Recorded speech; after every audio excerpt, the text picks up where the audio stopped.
I declare the meeting open at 6 p.m.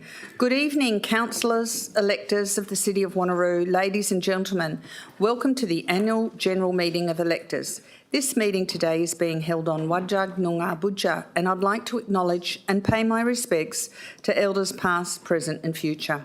I thank all past and present members of the community that have supported the city to better understand and value Noongar culture within the City of Wanneroo.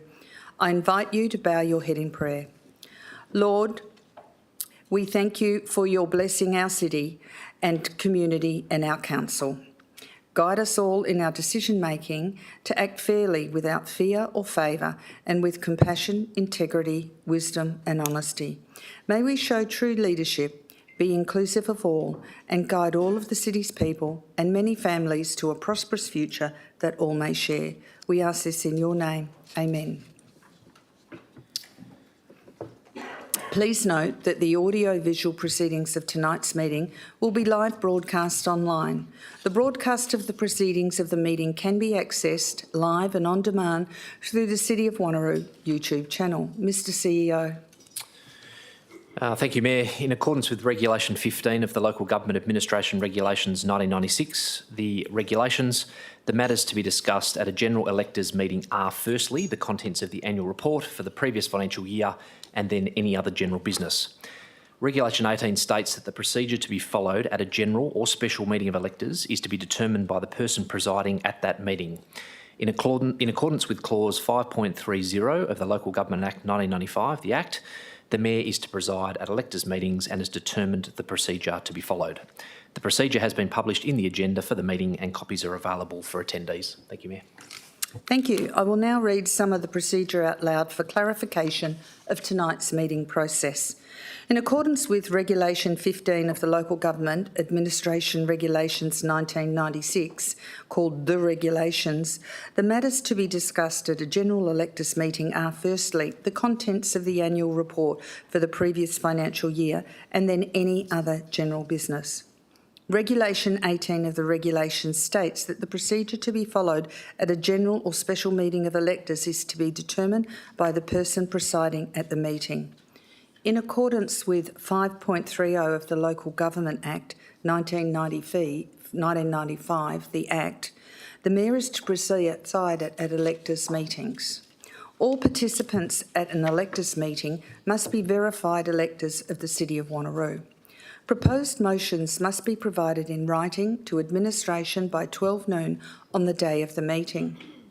Forms are available from Council Support, phone number 9405 5000. I suppose it's a bit late now because the meeting's already happening, or on the City's website, Motion to Annual General Meeting, City of Wanneroo. An elector may only move or second a maximum of 5 motions.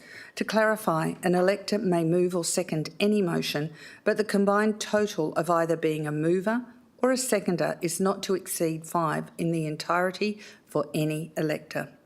Motions from the floor will only be accepted at the discretion of the person presiding. Only verified electors may address the electors' meeting. I believe the number of verified electors tonight might be, is it 2 or is it 3? It's 2. Thank you. And we have an apology from Councillor Bedworth. Item 3.1 is the 2023-2024 annual report. I will be moving this as we've voted on this as a council and agreed with that, and the Deputy Mayor Rowe will be seconding it. I have spoken to the annual report before and I believe it is an excellent presentation on what we have done over that financial year, and I won't speak too much to it anymore. Thank you. Deputy Mayor, do you have anything to say?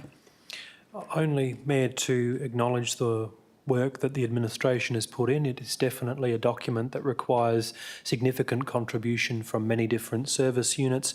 It's a document that is transparent in its disclosures, and I'm glad that it is able to be published in full for electors to be able to read everything that goes on at the city. Do I have any speakers against this recommendation to support the annual report? Any speakers against it? If there are no speakers against it, I ask the electors to cast their vote. So the two electors here support it, and we as councillors, I'm sure, have supported it previously as well. So I say it's supported unanimously. We now go to item 4, general business. I will now present the motions received in writing to the electors meeting in the order they have been received by the city. Each proposed motion will be displayed on the public screen in the council chamber and be read aloud to ensure that everyone is clear about what they are voting on. There have been 2 proposed motions submitted. The first proposed motion is from Dot Newton and is seconded by Jean Castro, and it's to review the current parking laws which currently allow blocking of vision. Ms Newton, would you like to speak to your motion?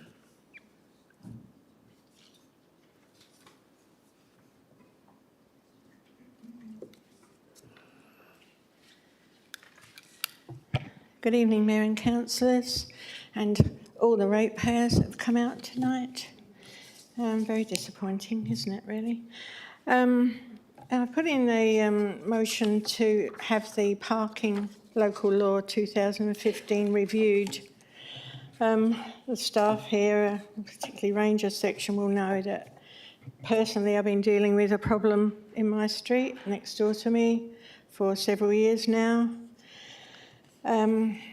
The reason we're asking it to be reviewed is this is the type of response we get when we make a complaint. The city's parking local law 2015 allows and restricts parking on public properties such as roadways, council car parks, verges. Parking of a vehicle and connected trailer on a verge is permitted with the consent of the owner or occupant and provided the vehicle is not left for a period in excess of 24 hours. Now, we have what we believe a shared crossover. There's a strip of grass between our house and the house next door. And the history of that was it used to be one house. A strata was approved for that property. Neither property has a sufficient driveway for their properties, but they are trying to manage. But this guy, and have circulated some photos so you can actually see what I'm talking about. 9 times out of 10, the wheels of the trailer are on my crossover. The back of the trailer is often in the street.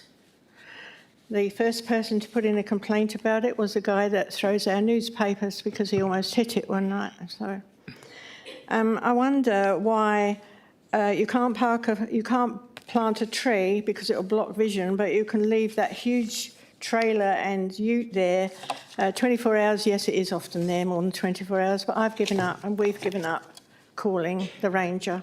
Last time the ranger came out, he actually walked up our driveway with my husband and said, "This is where your property finishes, and this belongs to the council." Well, this response we got here, it says, is permitted with the consent of the owner. We're 2 owners. We don't want that there. Why would we? And there is room on that property for that thing to be parked in their boundary. If it was a truck, they would have to. It's a trailer that's loaded almost as high as that doorway. So when you're coming to my property and you want to reverse out, you cannot see if something's coming up the street. And that includes children on bikes and scooters and everything else. So if you come and visit me, I will go out and I will make sure it's safe for you to reverse out of my property. That shouldn't be happening. So this local law, to me, doesn't need amending. That shouldn't be happening. But if you are going to look at amending the local laws, please look at this local parking law, because I know that we're not the only people suffering from this. I know that from other elected members, that they have those problems in their wards as well. So that's... My husband wanted to come up tonight, but he's very emotional about this because the next door neighbour actually is, I'm going to put it, quite volatile. Last time the ranger came out, after the ranger had left, he actually reversed that vehicle out and then parked it in our driveway, and we had to call the police. He is abusive. He is, how can I say, he's very ageist. He told me, "I'm an old woman, all I do is walk a dog and I should go indoors and die." That's the last conversation we had with him. So we can't approach him anymore. Council's come down and told him, you can park there as long as you don't park more than 24 hours. Well, sorry, that is not right. And somebody somewhere needs to look into it, please. So that's the motion I'm putting forward on that. Jean is my seconder, and she's been to my property, so she knows that when you come in there, you can't just reverse straight back out. You've got to go at an angle. And when he's there, God help you, I'm going to lose my mailbox soon. So thanks, Ms Newton. Do you have anything more to say? If not, I'll give Ms Castro the opportunity to speak to the motion. Did you want to add anything, Jean? No, she's lucky when she comes. He's not usually there. I just think that all the correspondence is on your records here, so you'll know how many times we've had rangers out and they've always taken the side of the person that's parked there. That's the only way we can phrase it, because they regard that piece of grass as the council's. But if their council don't maintain it, it's a strip of grass about 1.5 metres, about the length of this desk, not even as long as that, between our two crossovers. We put in for a street tree and thought that was rather cunning, but we got a very nice email back from someone from that section saying, look, there isn't enough distance for a tree there, but they suggested that we park some bushes there. We did discuss it, but he's just going to ride over them. He's already told us that, so we're not going to bother yet. So that's all I wanted to say on that motion. Thank you. Thank you. Are there any speakers against? Okay, if there are no speakers against, electors, would you like to cast your vote? And that is passed unanimously. Thank you. Thank you. We now go to item 4.2.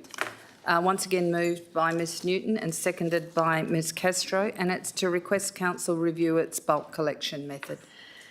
Yeah, I spoke to council about this bulk collection issue in the December meeting and established that every ratepayer pays for a bulk collection. So the motion here is that when council's setting its rates, can they consider that the residents who have no verge but have those narrow laneways that lead to the back of their properties, they can't participate in any of this. So on the website it says every residential property paying a waste levy service is eligible to book one collection of each for the following financial year, but there are 5 different categories there, and they can't participate in any of them because where are they going to put it? They've tried the communal thing in the past, some of the Batlax block ones have, but now it's individually, like you want to put a mattress out but you want to put electronic items. You can't get together and do it anymore because it's got to be out on those days where you're told you can put it out. At first it wasn't working very well. It seems to have picked up a little bit. I'm not seeing so much on the roads when I walk around, but there are mattresses that have been out there since last year's bulk collection, so that came up at our meeting this morning. So if we're looking at levying a charge for every residential thingy, once a property is identified of not being able to use that service, we have just reimbursed the people in 3 suburbs that couldn't use it because we took it away from them. Can these people apply for a reimbursement of not being able, because they're being charged for something that they can't use?